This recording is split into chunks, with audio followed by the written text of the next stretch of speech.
In 1972, in a rural property outside Poolesville, Maryland, John B. Calhoun built Universe 25, an utopian world for mice, a mice heaven.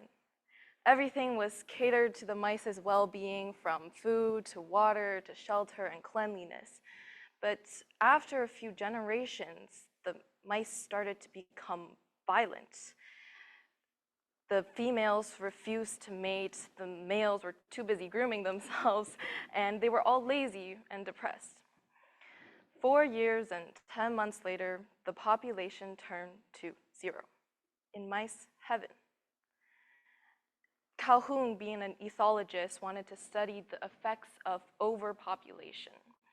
However, being a stoicism brainwashed kid, the first thing I thought of was, oh, so that's what happens when there's no problems in your life. To mice, having food and water is basically all they want, but when they got everything they wanted, they remained to be nothing, quite literally. I realize that I haven't lived very long, but I do know from my years of experience that obviously we don't live in a mice heaven or a human heaven, and that there are always obstacles that come your way. You can't avoid them. And yet, so many people try so hard to maintain a perfectly balanced and smooth sailing lifestyle. Clearly, that didn't work for the mice. So we'll just have to learn to work with these problems. Okay, what problems are there? You might relate to things like money, status, disability, race, gender. It might be your fears or insecurities. You know that these things hold us back. Some people let these problems step over them.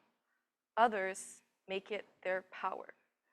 You know when you're playing a video game and your character has this one special ability that's super powerful? Well, the strong-willed make their problems just that, and it starts with perception. Our perception determines how we see ourselves, how we think our interactions with other people should go, and how we think the world should operate.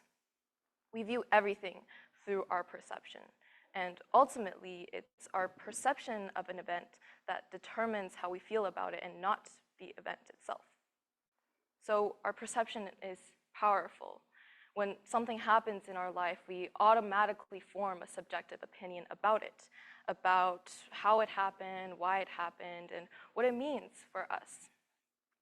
You might have heard this before, but pain is physical and suffering is mental. Anything can happen, but if you choose to believe it's the worst thing that can happen, it simply is. And you'll live with that thought for as long as you believe it. So to use our perception to our advantage, there are 3 main steps. 1, stay objective. 2, release control. And 3, find opportunities. Staying objective can be hard in difficult situations. The first thing you want to do is spill out all these emotions and start crying and stressing and complaining. But what you really should do is sit down and actually assess the situation. A lot of things aren't as bad as we make them out to be. So think of an obstacle, a test tomorrow maybe. Why is that bad? Well, I don't understand the concepts and I have no time to study. Why is that bad? I'm going to fail the test. And why is that bad? My teacher will be disappointed and my average will go down. And again, why is that bad? I can't get into a university? That's not entirely true. And even if it were, who says I can't apply again next year? And do I really not understand the concepts 100%? Do I really have no time to study? No. So all these things that are seemingly 100% true just become assumptions that I've made. And then you release control. You have absolutely no control over what's going to happen to you. I don't control the fact that I have a test tomorrow, or that I'm here right now not studying, or what's going to be on that piece of paper tomorrow. I do, however, have control over what I do, how I study, what I do during the test, and how I prepare for the next one. Worrying about what's going to happen does nothing to what's going to happen. Why not spend that energy elsewhere? A lot of people even lose sleep over worrying about what's going to happen the next day, which is completely unnecessary.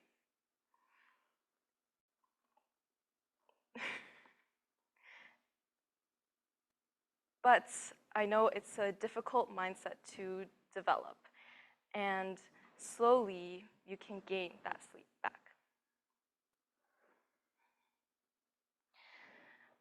Now that you're no longer stressing and crying and complaining, you can find the opportunities within the issue. I didn't come here to talk about how to overcome obstacles, but rather to make those hardships into something that benefits you. Everything is a lesson. These obstacles train you, prepare you, and inspire you to become even better. Once you realize the large amount of opportunities that are within your obstacles, it's time to take action. Now, we all know Serena Williams and the impact she's made on the world of tennis. But throughout her career, she faced many obstacles. Critics have shamed her body, her race, her gender, her attitude, and so much more. She was tested for drug usage more than anyone else she competed against. But she didn't quit tennis. She trained hard, fought harder, and came out on top. And with these experiences, she was able to empower the Black community and women in sports. The most important part of action is discipline and will. Serena Williams could not have done it without the discipline of training on the court every single day. And she could not have done it without the will to achieve and make a difference. So, what motivates you?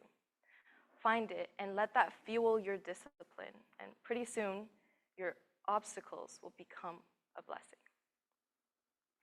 Now, I'm going to share a rather personal story that I've been more open about recently.